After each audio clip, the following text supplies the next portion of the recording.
et crie et vocifère, Paris tremble au misère, et crie et vocifère, je veux être César,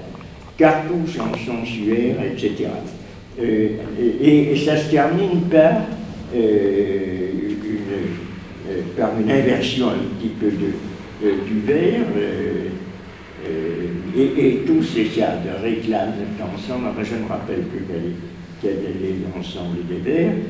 aux douleurs, aux misères, aux douleurs, Paris tremble, c'est ça, sont couronnés ensemble en Napoléon III. Ce que veut dire Victor Hugo, qui a toujours considéré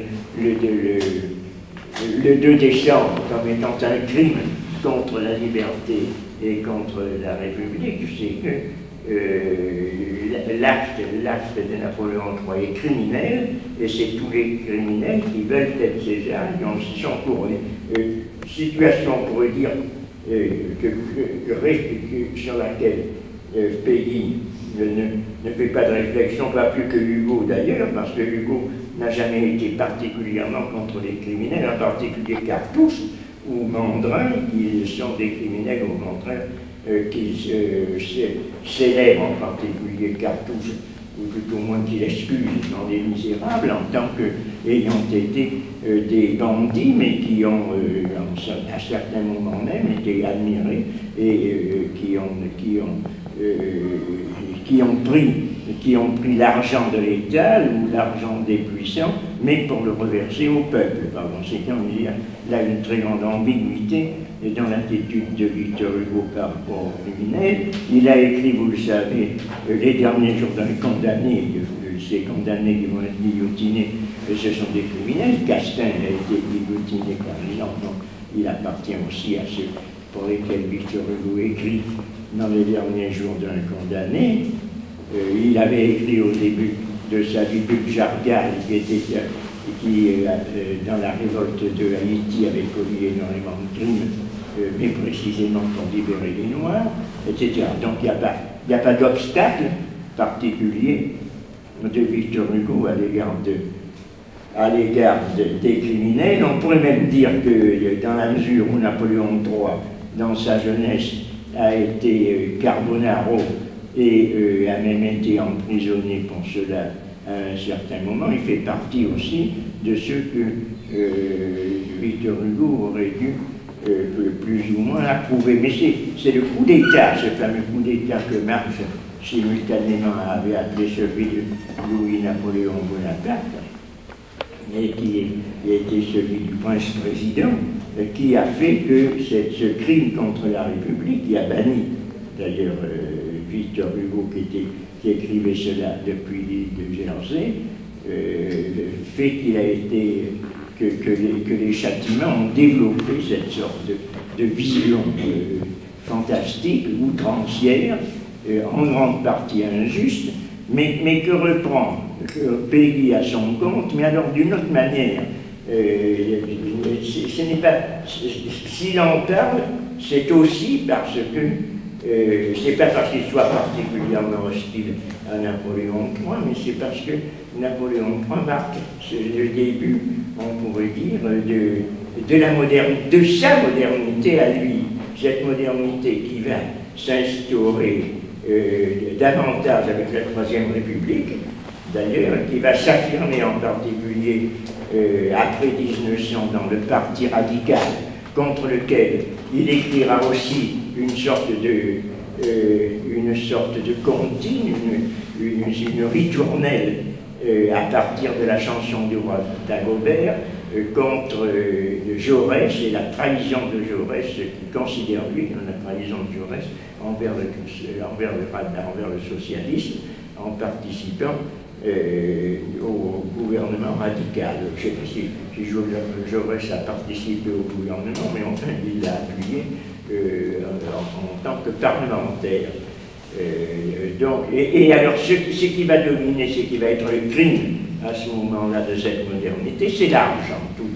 Le crime écrité, c'est l'argent écrité, c'est le crime du monde moderne, c'est le crime absolu, cette soumission de toute chose à l'argent, cet avilissement de toute chose par l'argent.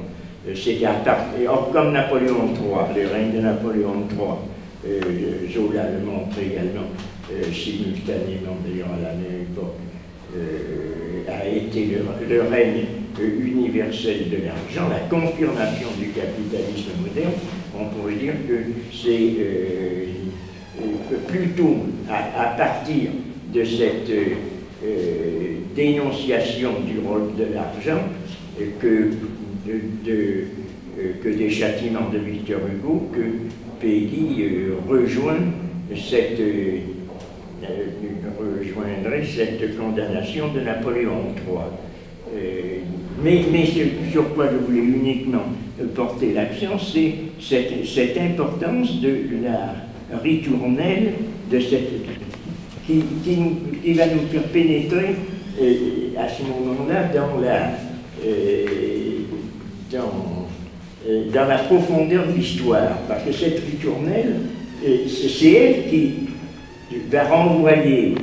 la réflexion de Péguy vers l'utilisation différente, d'ailleurs, à la veille de la Révolution de 1789, c'est-à-dire prenant place aussi dans l'événementiel, et dans un événementiel qui est aussi marqué, d'ailleurs subjectivement, affectivement, par la pièce du mariage de Beaumarchais, par le personnage de Chérubin. C'est cette ritournelle qui va nous faire pénétrer dans la profondeur de l'histoire et qui va rejoindre, par-dessus les décennies, qui va faire se rejoindre les châtiments de Victor Hugo et le mariage de Beaumarchais. Et là, comme second élément, il y a dans le mariage de Beaumarchais et au mariage de Beaumarchais une suite peu connue malgré tout, elle n'est pas ignorée, qui est une autre pièce dans laquelle par une utilisation très curieuse et très intéressante du personnage, Beaumarchais fait revenir Chérubin, qui est la mère coupable, qu'il avait l'intention d'écrire dans la préface du mariage de Figaro. Il en parle, il dit dans les justifications, il dit: je donnerai d'ailleurs une suite, mais cette suite il a écrite plus tard. Il a écrite après la Révolution, le déclenchement de la Révolution française de 89, et il l'a fait jouer simplement en 92. Et dans des circonstances différentes, où il y a l'apparition de Chérubin, mais d'une façon très curieuse, parce que Chérubin, si je résume mal, mais enfin rapidement l'histoire, la mère coupable se passe en 92, et c'est-à-dire 20 ans après le moment où est censé se passer le mariage de Figaro, ce qui serait... Oui, c'est ça, parce que le mariage de Figaro lui-même a été présenté en 84, mais il avait été écrit assez antérieurement, et d'autre part, il prenait des personnages qui sont sensibles, il n'est pas daté. L'aventure du mariage de Figaro n'est pas datée exactement, mais la mère coupable, puisqu'elle parle d'une distance de 20 ans, et situerait par conséquent le mariage de Figaro en 1774. Quoi qu'il en soit, Chérubin, qui est, vous savez, dans le drame, comme dans les Noces de Figaro de Mozart, qui est nommé pour qu'il cesse de tourmenter les femmes, de les poursuivre, et en particulier par la jalousie du comte. Il est fait très jeune, il est dit dans la pièce, on lui attribue 13 ans, ce qui est un peu exagéré peut-être, mais enfin, il est un adolescent et il est envoyé à l'armée comme officier. Et dans la mère coupable, on apprend deux choses. On apprend qu'il est mort, qu'il a fait un enfant à la comtesse qui s'appelle Léon et que lui-même s'appelait Léon d'Astorga. Et c'est cette appellation que Peggy reprend comme une sorte de leitmotiv après, à partir d'une tirade du conte, du premier acte, qui a un fils qui s'appelle Léon, qui a une vingtaine d'années maintenant, et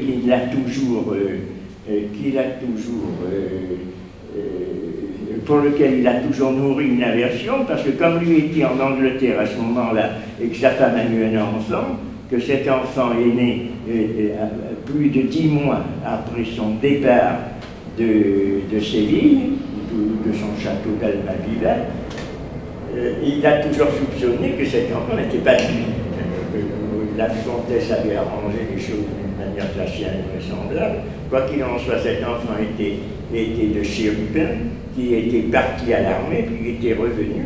qui avait eu une relation amoureuse avec la comtesse, qui lui a signifié son congé par suite de l'horreur du crime qu'il avait forcé à commettre, et tout en étant profondément amoureuse de lui, lui-même désespéré, se fait tuer en partant inconsidérément à l'attaque dans un combat, et la comtesse appelle son fils Léon, en ayant fait la promesse à Chérubin si celui-ci se faisait tuer. Donc c'est ce fils de Léon qui se trouve être le fils détesté du comte. Alors le comte a cette formule que reprend Peggy, et sur laquelle il revient, exactement un certain Léon d'Astorga. On ne sait pas s'il s'appelle Léon d'Astorga ou s'il est originaire d'Astorga, qui est un château des environs, mais là il y a une certaine ambiguïté sur son appellation. Un certain Léon d'Astorga qui fut jadis mon page et qu'on appelait Chérubin. Et ça, c'est pour Peggy, qui épilogue là-dessus dans des passages très convaincants, très poétiques, quelque chose qui est un éclair jeté à la fois sur le vieillissement, sur la profondeur de l'histoire, sur la profonde mélancolie qui entoure à la fois cette formule et la réflexion que l'on peut faire sur cette lente transformation et abandon du passé. Et il est incontestable que ce Chérubin, personne, quand on le voit soit chez Mozart, soit chez Beaumarchais, personne n'aurait l'idée de lui donner un nom propre ou un nom de famille, ni de le supposer à un âge où il aille engrosser une femme. Ce prolongement est quelque chose à la fois de naturel, d'étrange, mais qui a saisi Peggy justement en raison de cette particularité, de cette profondeur et de déplacement qu'il donnait tout à coup au personnage, qui est à la fois un mythe et à la fois qui traverse l'histoire, qui s'incarne, qui s'est incarné de différentes manières, dans l'opéra, ensuite, après l'avoir été au théâtre, mais qui prend une certaine consistance tout à fait particulière dans cette formule d'un certain Léon d'Astorga, qui fut jadis mon page et qu'on appelait Chérubin. On pourrait peut-être, alors c'est à ce propos qu'il reprend comme étant une ritournelle structurant ce passé historique, la chanson de Chérubin, qui est celle de Malraux, et qui est la même que celle que Victor Hugo a utilisée dans les châtiments pour son poème sur le sacre et cette sorte de condamnation pesante, terrible, qu'il fait peser sur la criminalité de Napoléon Bonaparte. Y a-t-il un rapport exact entre les deux? Ce n'est pas la logique d'un rapport que Péguy entend établir. Mais c'est on pourrait dire, le choc, à la fois la continuité, la reprise, le choc entre ces événements qui appartiennent à la fois à un même ensemble, mais qui en même temps font apparaître une profondeur et une discontinuité historique. On pourrait, je dis ça tout à fait entre parenthèses, puisque j'avais évoqué la réapparition, l'apparition d'ailleurs immédiate, puisque l'opéra de Mozart, Les Noces de Figaro, date de 1789, peut-être très très très proche des représentations du mariage de Figaro à Paris, sur un livret de Da Ponte, mais Mozart a repris dans et Da Ponte ont repris dans leur traduction de la pièce et réadaptation l'esprit et les formules de Beaumarchais pour, par exemple, dans l'air de Chérubin, non so più cosa son, cosa faccio, parla d'amor comme me, donc qui correspond tout à fait au texte de Beaumarchais, celui-là. Et le texte de Da Ponte en est presque une traduction. Également, au moment où il est nommé chassé par le comte et nommé jeune officier et doit partir, Più andrai, le célèbre air de Figaro, reproduit Più andrai Farfallone amoroso. Bon, c'est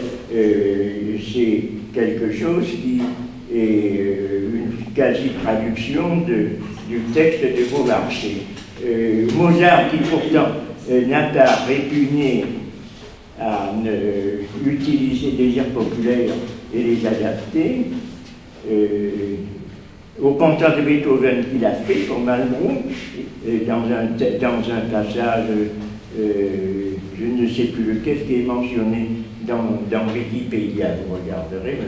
il y a une transposition et une reprise de l'air de Malbrou dans une composition de Beethoven. Mais Mozart aurait pu le faire ici, il ne l'a pas fait, et le texte non plus transforme le petit air que va chanter Chérubin à la comtesse en l'air célèbre Voi che sapete che cosa è l'amore, donner, etc. Ce qui est l'air de Chérubin, qui n'a aucun rapport, même à titre de transformation et variation, avec l'air de Malbrou, et qui chante cette sorte d'amour général, de l'amour, d'ailleurs, il parle d'amour comme qui est la caractéristique de Chérubin, que l'on considère justement comme une sorte de libertaire en verbe, de la caractéristique du page de l'Ancien Régime,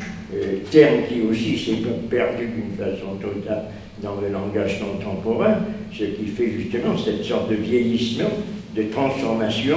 qui fait que nous ne sommes plus dans le même monde, que nous le voyons en quelque sorte à travers une sorte de brume, que nous le ressentons, mais que nous ne pouvons plus le réactualiser. Chérubin qui est justement c'est cette sorte de ce que Figaro appelle un polisson libertin, c'est ça, une sorte de garnement qui qui est inclus dans le mot aux multiples acceptions.